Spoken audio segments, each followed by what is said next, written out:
Back in the saddle, 469, nice for a 3x5.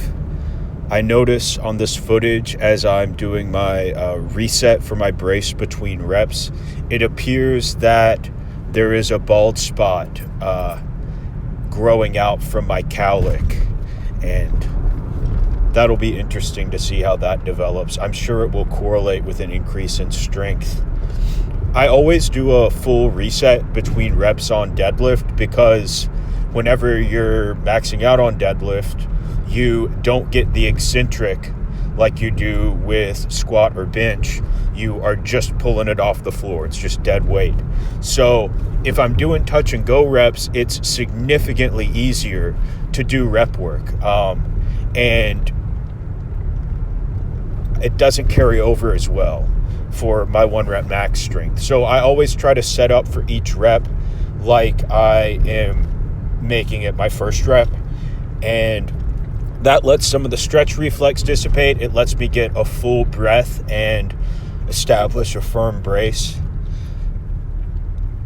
And I'd really like to hit a 3x5 with 500 pounds in the next 3 to 6 months. You know, if I add 1 kilogram every workout, or every time I deadlift, I will hit that in 3 months. If I add half a kilogram, which is 1.1 pounds every training session where I deadlift, I will hit it in 6 months, which will be about the time that I turn 32.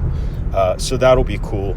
I did my stiff legs in these flat shoes that I do my regular deadlifts in today, and it felt better. I think that my active range for my hamstrings is not big enough to justify using the heeled Olympic shoes.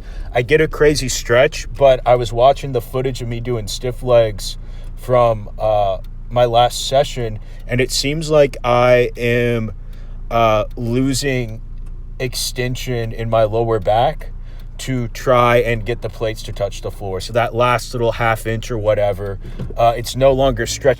Cut myself off there. I was just trying to say I'm no longer actually stretching my hamstrings. It's just like I'm reaching to touch the floor with the plates.